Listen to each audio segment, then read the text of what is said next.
And fishermen all across Tennessee have been hard at work in our rivers and lakes, with many of you sending in photos of your big catch.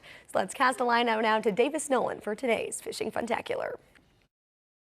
I sure am loving all the great pictures you've been sending to my Fishing Funtacular, so let's take a look at today's photos. Check out young Waylon James Bray, his first fish ever with his Spider-Man pole, fishing with his mammy in Fairview Veterans Park. Got a nice bluegill there on a bobber with a night crawler. And this is Reagan and Harper Matlock. They're cousins with Reagan's dad and Harper's uncle Nathan on the Elk River in Moore County. They were excited to catch the first rainbow trout of the day. And here's some family fishing. Remington, Stormy, and Colton Barnes and Shanna Clemens. They're at Shoal Creek in Iron City. Looks like they're fishing right under the bridge there. Got a whole slew of largemouth and smallmouth there. And this is young Cale Collins. Got himself a nice largemouth on a pond in Prim Springs. And Riley Pace, he's from Burns, Tennessee, went north across the border up into Kentucky, Katie's, as a matter of fact. Prizer Point got himself a largemouth out of the pond there.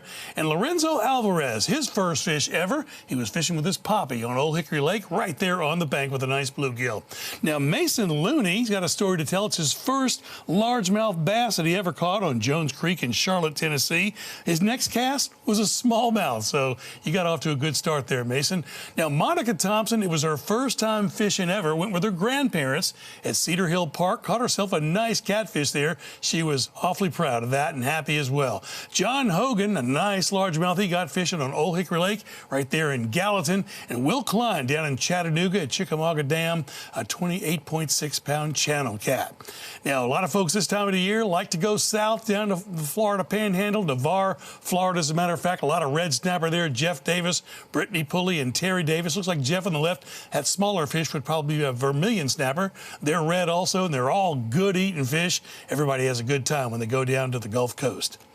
Remember, email your pictures to pix@wkern.com. Put the word fish in the subject box, and don't forget to tell us who's in the picture and where they're fishing. I always like to tell you what the late, great Jimmy Holt would say at the end of his broadcast, the great advice: don't forget to wear your life jacket. Happy fishing. I'm Nolan.